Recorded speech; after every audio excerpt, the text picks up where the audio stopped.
Thanks for watching. Don't forget to like, comment, share and subscribe to Mufti Tariq Masood, famous scholar. تو پہلی تو میں آپ کو اس صورت کے ضمن میں بتاؤں گا جادو کیا ہے. دیکھیں جادو کا آج کل بڑا زور ہے، فلاں جادو ساس نے بہو پہ کر دیا، بہو نے ساس پہ کر دیا، فلاں نے ڈمکانے پہ کر دیا، میرا کاروبار نہیں چل رہا. تو یہ بات خوب ذہن میں رکھیں کہ جادو اسباب ضعیفہ میں سے ہے. اسباب ضعیفہ کہتے ہیں کہ ان اسباب میں سے ہے جن پر اکثر نتیجہ مرتب نہیں ہوتا. ہم دنیا میں جتنے بھی کام کرتے ہیں نا، تو ہر کام کے کوئی نہ کوئی سبب ہوتا ہے، ریزن ہوتی ہے.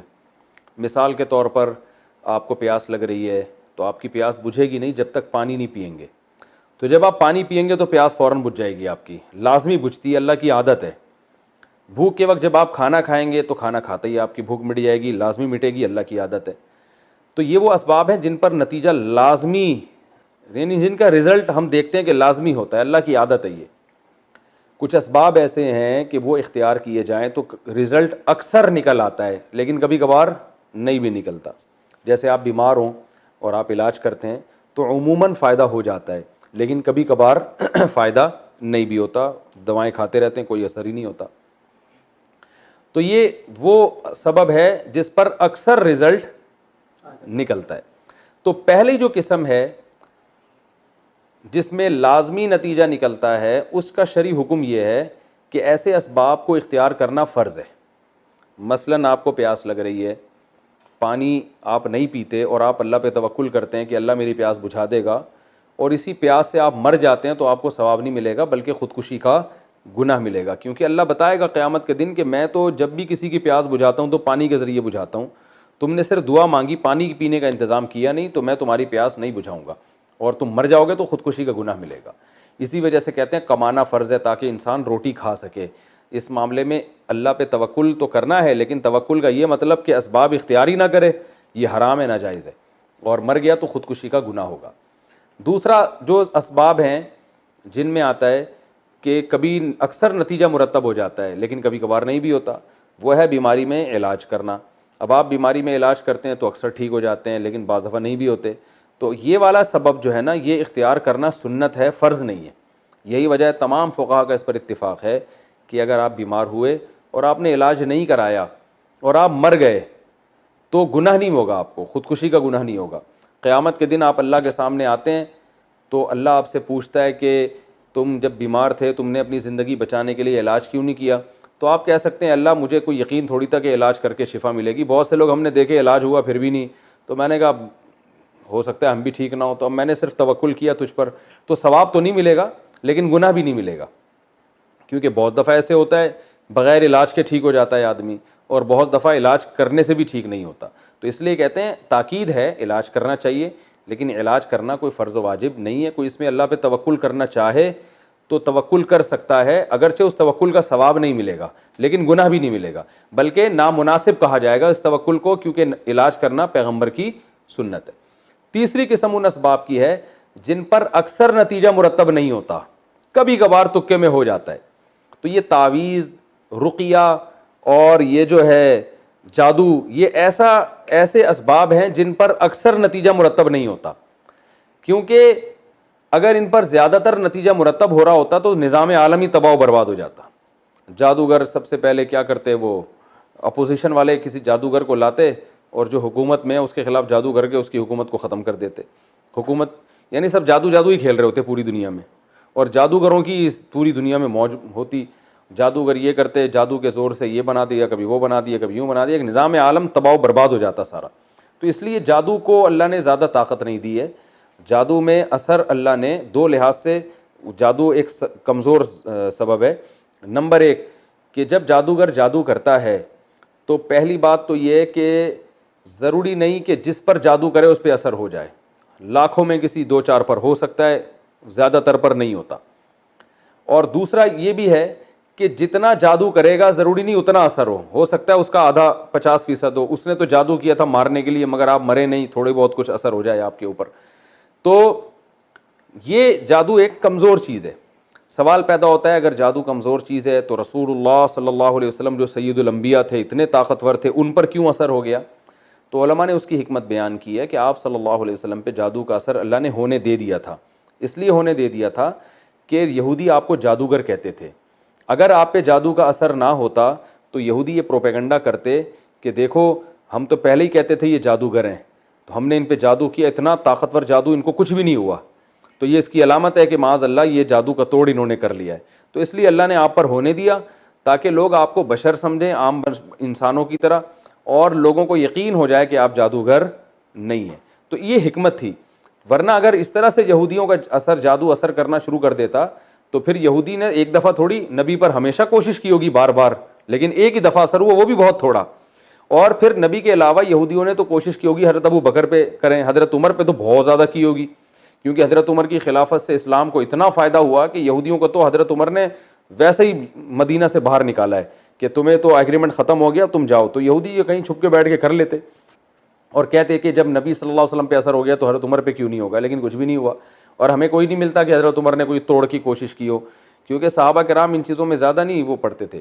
عبداللہ بن عبدالسلام رضی اللہ تعالیٰ عنہ کے بارے میں آتا ہے کہ وہ جادو کے لیے بچنے کے لیے دعائیں پڑھتے تھے جو نبی نے بتائی ہیں, اور فرماتے تھے کہ یہودی جو ہے, میں وہ کلمات جو نبی نے مجھے سکھائے ہیں اگر میں نہ پڑھتا تو یہودی مجھے جادو کے زور سے گدھا بنا دیتے. یہ صحیح حدیث ہے, اس کا میں ابھی جواب آپ کو دیتا ہوں. لیکن ایک عبداللہ بن سلام رضی اللہ تعالیٰ عنہ کے بارے میں ہے, باقی تو اور کسی کے بارے میں بھی نہیں ہے. تو بہت کم ملتا ہے ہمیں صحابہ میں کہ دو چار اور بھی ہیں, بعض صحابیات ہیں, لیکن عمومی طور پر ایسا ہوتا نہیں ہے. تو پہلا مسئلہ تو یہ ہے کہ یہ اتنی خطرناک چیز نہیں ہے جتنی لوگوں نے اس کو بنا لی ہے. تو لہٰذا ان جادوگروں سے زیادہ فری ہونے کی ضرورت نہیں ہے, نہ ان کو زیادہ. میں تو ساری دنیا کے جادوگروں سے بولتا ہوں آؤ یار ہمارے خلاف جادو کرو, انشاءاللہ کچھ بھی نہیں ہوگا. ایک جادوگر نے مجھے یہ تانا دیا کہ اس نے حصار کھینچے ہوئے اپنے گرد نا, اور یہ بڑا یہ صبح شام پڑھائیاں کی ہوئی ہیں. میں نے کہا بھائی ہم سے تو سنت تسبیحات پڑھ لیں بڑی بات ہے, جو ہے نا, ہم تو اللہ بس اسی کی توفیق دے دے, ہمیں تو یہ توڑ جادو کے حصار مسار کچھ بھی نہیں آتا. تو ایسا کچھ نہیں. آپ دیکھیں دو ایک دوسرے کتنا حسد کر رہے ہیں. تو اس لیے جادو سے بہت زیادہ ڈرنے کی ضرورت نہیں ہے. البتہ یہ ضرور ہے کہ اس سے قرآن سے اور احادیث سے اتنا پتہ چلتا ہے کہ جادو کی بہرحال ایک حقیقت ہے. اس کو بالکل ہی کالعدم قرار دے دینا کہ جادو کچھ ہوتا ہی نہیں ہے, جیسے بعض مادہ پرست لوگ کہتے ہیں کہ چونکہ سائنسدان اس کو نہیں مانتے تو لہذا یہ ہے ہی نہیں, تو یہ بھی غلط ہے. ہر چیز سائنس کے دسترس میں آنا ضروری نہیں ہے. تو ہوتا ہے لیکن اتنا نہیں جتنا لوگوں نے بنا لیا.